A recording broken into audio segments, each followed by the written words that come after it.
Hello friends, dream girl का आने वाला एपिसोड बहुत ही इंटरेस्टिंग होने वाला है, जिसमें आयशा अपनी नई फिल्म के मुहूर्त का शॉट देख करके अपनी वैन में बैठी होती है। तभी अतुल भी गेट नॉक करके अंदर आता है और आयशा से कहने लगता है कि आयशा जी, नैना जी मिलने के लिए आई है। आयशा भी सोचने लगती है कि ये लड़की तो पीछे ही पड़ गई है, अब क्या ज़रूरत है मिलने की। अब तो स्क्रिप्ट भी मिल चुकी है और फिल्म भी शूट होना शुरू हो चुकी है। अतुल नैना को आवाज़ दे करके अंदर बुला लेता है। नैना भी छड़ी का सहारा लेते हुए वैन के अंदर एंटर करती है और जैसे ही आयशा के सामने आती है, आयशा नैना को देख करके चौंक जाती है। आयशा के तो होश ही उड़ जाते हैं, क्योंकि उसके सामने नैना के रूप में लक्ष्मी खड़ी होती है। नैना आयशा को हाय कहकर उसकी तरफ हाथ बढ़ाती है। आयशा लक्ष्मी को अंधे के गेटअप में देख करके पूरी तरह से सरप्राइज हो जाती है और लक्ष्मी को देख करके जोर जोर से हंसने लगती है और कहती है कि मैं जानती थी, मैंने सबको बताया था, लेकिन कोई भी मेरी बात पे भरोसा नहीं कर रहा था कि तुम जिंदा हो। कहने लगती है कि तुम्हारी इतनी हिम्मत हुई लक्ष्मी कि तुम इतना सब कुछ करने के बाद भी मेरे सामने आकर के खड़ी हो गई। चाहती हो कि मैं तुमसे हाथ मिलाऊं, और जोर जोर से हंसने लगती है। कहती है, लक्ष्मी माथुर, तुमने तो मुझे इम्प्रेस कर दिया। क्या गेम खेला तुमने, अपने खून का इल्जाम में मुझे फंसा दिया और जेल करवा दी मुझे तुमने। उसके बाद भी तुम अपने सिली जोक्स भेज करके मुझे डराने की कोशिश करती रही। अब क्या, अब तो तुम जिंदा हो, अब कौन सा खून और कौन सी सजा। तभी नैना कहने लगती है, एक्सक्यूज मी, मेरा नाम नैना है, लक्ष्मी नहीं। तो उसे गुस्से में डांट देती है और कहती है, चुप हो जाओ, बंद करो तुम्हारा ये ड्रामा, तुम्हारी पोल खुल गई है। बार बार सबके कहने के बाद मुझे भी एक बार यकीन हो गया था कि शायद तुम मर गई हो। मैं भी सोचने लगी थी कि तुम्हें किसने मारा आखिर, और उसका इल्जाम मेरे सर पर डाल दिया। कौन हो सकता है, मेरा सोच सोच करके दिमाग फट गया था। तुम मुझे मैसेज करती रही और मैसेज करके बताती रही कि तुम जिंदा हो। मुझे भी पता था कि तुम कैसे मर सकती हो, जब मैंने तुम्हें मारा ही नहीं। और कल भी तुम ही थी ना, फूलों की दुकान पे फूल खरीद रही थी, वही फूल तुमने घुमा करके मुझे भेज दिए, और तुम्हें नहीं पता था कि तुम्हें मैंने देख लिया है। अब तुम्हारा गेम फिनिश हो चुका है। उसकी बातें सुन करके नैना भी अतुल को डांटने लगती है और कहती है, अतुल जी, ये औरत क्या कह रही है, क्या बकवास कर रही है, मुझे यहाँ से लेकर चलिए। अतुल भी नैना को ले जाने लगता है, मगर आयशा अतुल को रोक देती है और कहने लगती है कि कहाँ लेकर जा रहे हो इसको, और नैना की आंख पे लगा हुआ चश्मा निकाल करके फेंक देती है और छड़ी छीन करके कहने लगती है, क्या हुआ, तुम अंधी बन करके आई हो यहाँ पर। भी आयशा को ऐसा करने से मना करने लगता है और कहता है, ये कोई लक्ष्मी माथुर नहीं है, ये फिल्म की राइटर है, जिनकी स्क्रिप्ट पर आप फिल्म बना रही है, ये देख नहीं सकती है। तभी हंसते हुए कहने लगती है, सच में क्या देख नहीं सकती है। अतुल जी, आपको मालूम नहीं है, जब ये पहली बार काम मांगने के लिए नवरंग स्टूडियो में आई थी ना, तब भी अंधी बन करके आई थी, और आज मुझे झटका देने के लिए फिर से अंधी बन करके आई है। और कहने लगती है, लक्ष्मी, तुम्हें क्या लगता है कि तुम अंधी बन करके आओगी और लोगों को बेवकूफ बना दोगी कि तुम लक्ष्मी नहीं हो। और सोफे पे रखा हुआ हेयर ड्रायर उठा करके नैना को मारने के लिए दौड़ती है, लेकिन नैना बिल्कुल भी रिएक्ट नहीं करती है। अतुल भी हेयर ड्रायर आयशा के हाथ से छीन करके रख देता है। ये सब देख करके आयशा कहने लगती है, वाह लक्ष्मी, तुमने तो मुझे इम्प्रेस कर दिया, तुम तो बहुत अच्छी तैयारी करके आई हो इस बार, लेकिन तुम्हारी स्टोरी अभी भी कच्ची है। नैना भी कहने लगती है, अतुल जी, मैं अपनी और बेइज्जती बर्दाश्त नहीं कर सकती, आप मेरी छड़ी दीजिए और लेकर चलिए मुझे यहाँ से। लेकिन आयशा नैना का हाथ पकड़ लेती है और कहती है, बेइज्जती, मैं बताती हूँ बेइज्जती क्या होती है।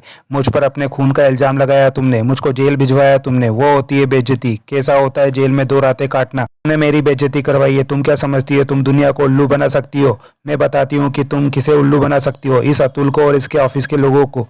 मुझे नहीं बना सकती, क्योंकि मैं तुम्हें बहुत अच्छी तरीके से जानती हूँ। भी तुम्हारी तस्वीरें लगी हुई है नौरंग स्टूडियो में। और नैना भी गुस्से में कहने लगती है कि ये औरत तो पागल हो गई है, अतुल जी, आप मुझे मेरी छड़ी दीजिए। अतुल भी छड़ी उठा करके देता है। आयशा कहने लगती है कि तुम यहाँ से कहीं भी नहीं जा सकती, खड़ी रहो यहाँ पर, तुम्हारे खून का इल्जाम है मुझ पर और तुम मेरी सबूत हो। अभी तुम्हें सबके सामने ले जा करके साबित करूंगी कि लक्ष्मी माथुर जिंदा है, धोखेबाज है, फरेबी है, चालसाज है। तुमने क्या सोचा था कि एक नई पहचान के साथ अंधी बन करके आओगी सबके सामने और सब तुम्हें नैना समझ लेंगे। सबसे पहले तो तुम्हारी पोल मैं समर के सामने खोलती हूँ। उसे बहुत लगता है ना कि उसकी लक्ष्मी तो बहुत ही सिंपल और मासूम है।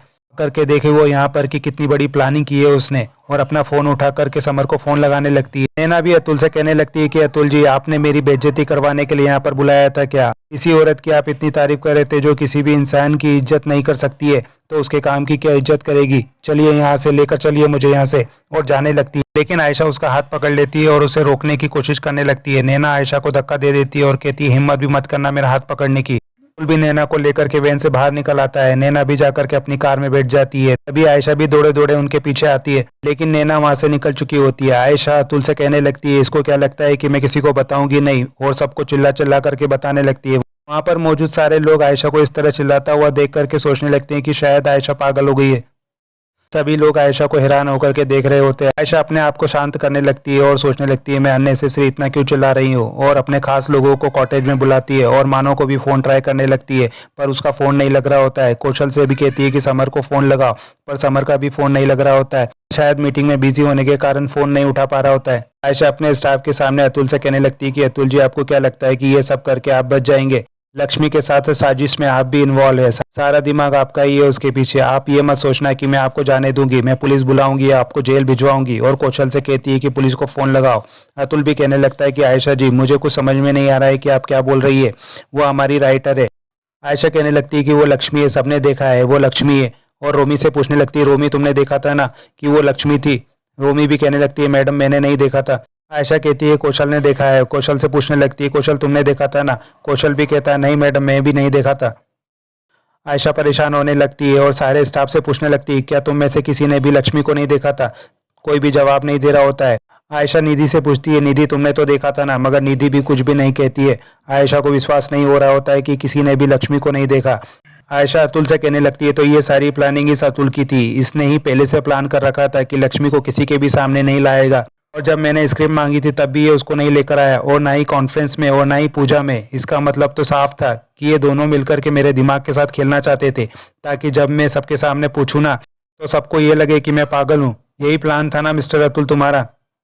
तभी अतुल भी कहने लगता है कि आयशा जी बहुत हो गया आपका, मैं आपका लिहाज कर रहा हूँ, इसका मतलब ये नहीं कि आप कुछ भी बोलती जाएंगी। आयशा भी कहती है क्या तुम्हारा मतलब, तुम मेरा लिहाज कर रहे हो? गेट आउट, यहाँ से निकल जाओ।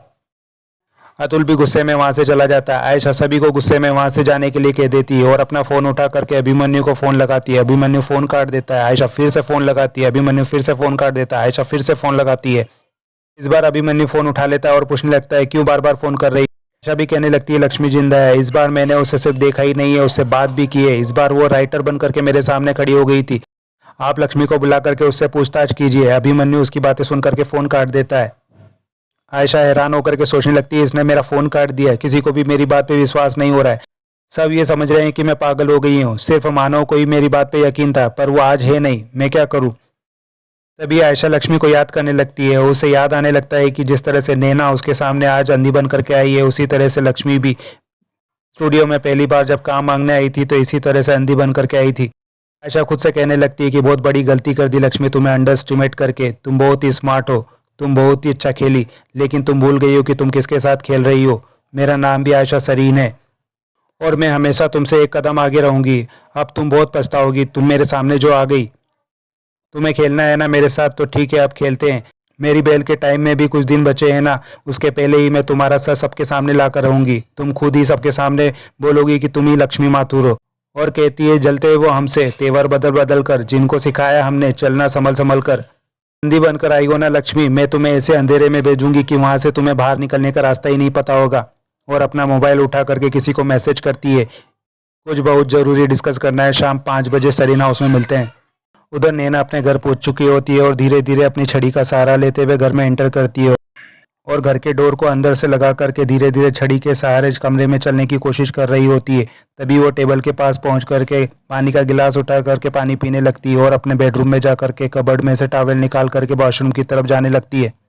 और जैसे ही वॉशरूम का गेट खोलती है, वॉशरूम में किसी को देख करके चौंक जाती है और जोर से चिल्ला करके वापस बाहर आ जाती है और अपना मुंह फेर करके खड़ी हो जाती है। तभी वॉशरूम में से कोई निकल करके उसकी तरफ बढ़ता है। नैना पलट कर देखती है, वहाँ करण होता है। उसके चेहरे पर बहुत सारा साबुन लगा होता है। करण भी कहने लगता है रिलैक्स हो जाओ, मैं तो यहाँ पर आयशा सरीन की राइटर से मिलने के लिए आया था। नैना भी हंसते हुए कहने लगती है आपने तो मुझे डरा ही दिया करण सर। एपिसोड यहीं खत्म होता है। आगे की अपडेट के लिए हमारे साथ जुड़े रहें और चैनल को सब्सक्राइब और लाइक करना ना भूलें। थैंक्स।